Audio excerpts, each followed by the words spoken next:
the one and only. It's now 9:32. You're listening to the Radio Ammo Breakfast, only on Kiwi. It's time to open the cap on another episode of Wine Vault Radio. Here we go. Opening the cap. Wine Vault Radio. Jason Bryant from winevaulttv.com. The Wine Vault on Twitter. G'day there, Jason. Good morning, Whammo. Lovely to see you. Yeah, and you, and it's a beautiful Auckland day today. And a little bit earlier on in the week as well. Yeah. Because we're here to celebrate my long weekend. Yes, definitely. and Canterbury's long weekend. And we're going to celebrate that with a T.H.E. Terrace Heights Estate. We've had one of these before, but this is the new 09 Sauvignon Blanc. So do we have the 08 to be? No, we had was a something Pinot? else of theirs. Maybe the Pinot Gris. Pinot Gris. Yep. Yep, was too. From memory. Yep. And I just thought 09 was much better vintage for Marlborough. Mm-hmm. They cropped a lot lower, and so you should get more kind of fruit concentration, and the wine should just be much better than the 08. What about the season itself? Because the last two summers have been just the golden summers, haven't they? Yeah. And it didn't rain at harvest time this year. Yeah. Unlike last year, and that was the problem last year.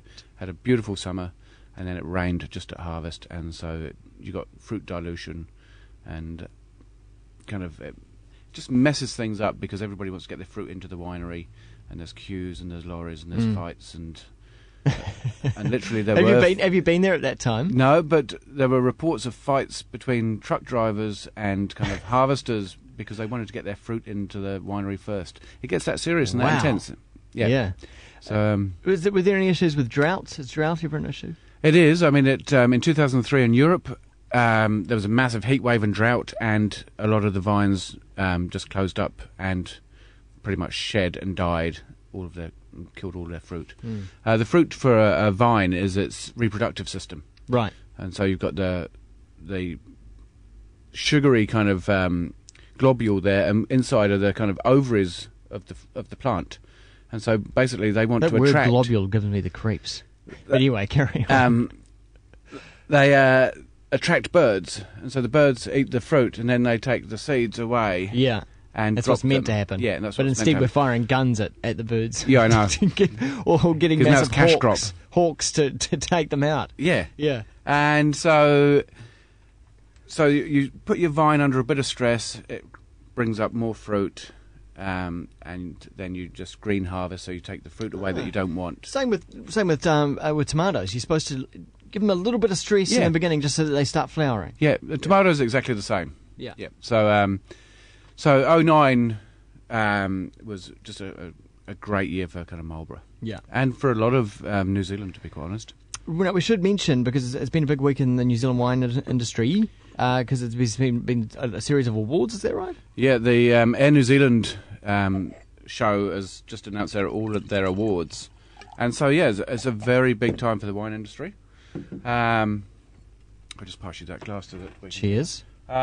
Also, we've had a really big week as well. We're really, really fortunate this week to get a kind of a message from Piero via Josie Campbell to go and do Wine Vault TV with an NFL superstar who's got a Super Bowl ring, and Renee, who's an action kind of hero, actor, snowboarder, skateboarder, just pretty much everything. Wow. So, now, a lot of people probably know Renee or Renee is, but I don't know. But you're a big fan? I'd never heard of him. Oh, you know. Okay. I'd never heard of either of them. And so kind of I didn't feel intimidated when I was doing it, and so it was really nice and relaxed, and we had a lot of fun doing it. Cool. So hopefully this week also we've got kind of Ray Winston possibly coming in, and people have heard of him, I think. He's a big actor. Yeah. And so yeah, it's... so they're all queuing up to be on Wine Vault TV? I wouldn't say they're queuing. Oh, come on. No. They're out, they're banging on the Wine Vault. Let me in. On the big shutter. That'd be nice if they were, but it's baby steps, and kind of like to get anybody on there is an achievement. Yeah. So yeah, it's because quite often your episodes of the show are it's about the wine, but it's kind of the excuse just to have a chat as well, isn't it? Really? Absolutely, just like this, and it's got quite a dry minerally nose for me. This wine. You've already tasted it. Yeah, I've just gone straight in. Dive straight in. Straight in. Yeah. bit of kind of white flower. I tell you what, it was strong on the nose at first, and then it's gone. It's dissipated. Well, because you're olfactory, as soon as you kind of like sensitize and smell, you pick up those kind of smells immediately, and then it's very difficult to smell again for the next 2 minutes. So you just need to kind of clean your olfactory kind of bulb. And because I know that we've been getting all medical on your show today with we have a little bit hippocampus and hypothalamus and how's your hippocampus today? It's very good. That's why I have my haircut. I didn't want to be like a hippocampus. But no, it's got quite a nice kind of aromatic nose for me. Yeah.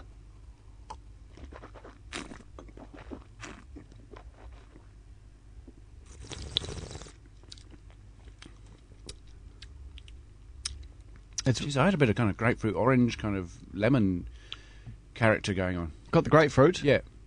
And that kind of orange, lemon kind of character. This is in no way sweet. No. So it's very much on the sour side of things. Yeah, which in I a quite good like. way. In a good way, yeah.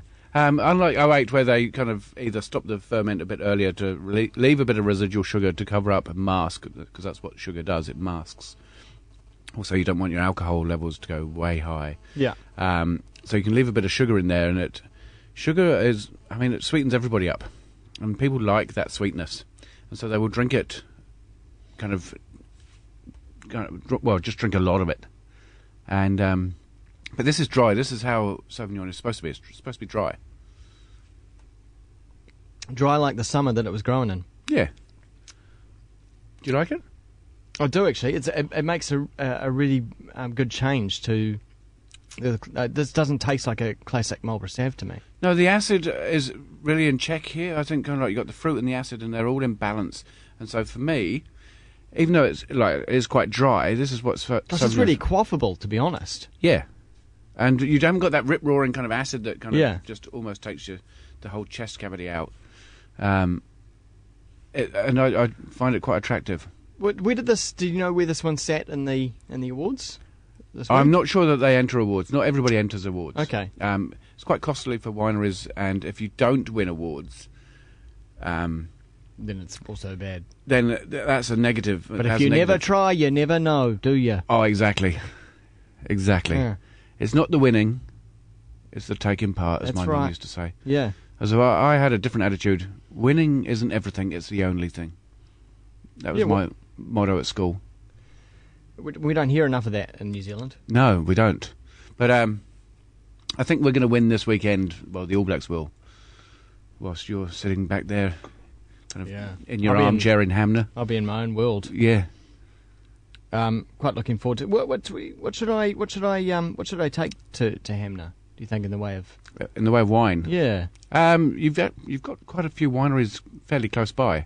Because you've got kind of the whole Whiteborough. Whiteborough's pretty close. Yeah, and so you've got... And I tasted a nice one the other day, which was a Northfield 07 Pinot Noir.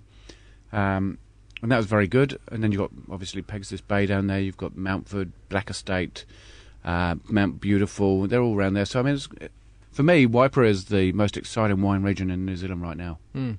It's expanding at the moment, isn't it? Yeah.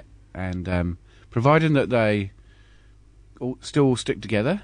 and they grow as a kind of region rather than kind of get fragmented. Yeah. It's really exciting. Yeah. I'm quite passionate about Whiteborough. It's quite similar into Marlborough in its in its landscape and how much water it gets. Yeah, I mean it is for me it's a cross between Marlborough and Central Otago. I get that kind of because it's a little bit colder, of course. Yeah. Yeah, and but I think kind of like the wines tend to be pretty well balanced out of there, and the scenery is beautiful, and you're fairly near the coast, and it's got a lot going for it.